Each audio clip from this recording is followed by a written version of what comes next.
Civil station വളപ്പിൽ വാഹനം park ചെയ്തതിനെ ചൊല്ലി കയ്യാങ്കളി. കാറിന് കുറുകെയിട്ട വാഹനം മാറ്റുന്നതിനെ ചൊല്ലിയുണ്ടായ തർക്കമാണ് സംഘർഷത്തിൽ കലാശിച്ചത്. RTO ഓഫീസിൽ പരാതി കൊടുക്കാനെത്തിയവരും അഭിഭാഷകരും തമ്മിലായിരുന്നു തർക്കമുണ്ടായത്.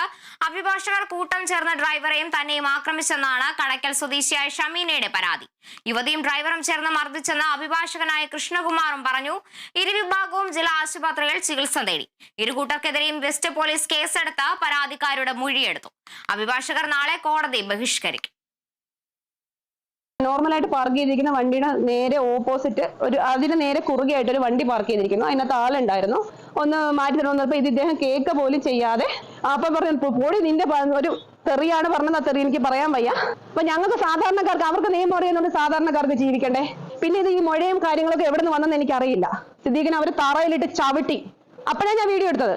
ഇദ്ദേഹത്തിന് അടി കിട്ടിയില്ല എന്ന് പറയാൻ ഞാൻ കാരണം ഇത്രയും പേരുടെ മുമ്പ് വെച്ച ഒരു വക്കീലിന് ഒരു കാരണവശാലും സിദ്ദീഖിനെ അടിക്കാൻ പറ്റില്ല. ഞാൻ അതിന്റെ വീഡിയോ പകർത്തിയപ്പോൾ എന്റെ വീട് തട്ടിപ്പറിച്ചു, മൊബൈൽ ഇത്രയും ആക്കി വെച്ചിട്ട് ഇനി അതിനൊന്നും എടുക്കാൻ പറ്റത്തില്ല.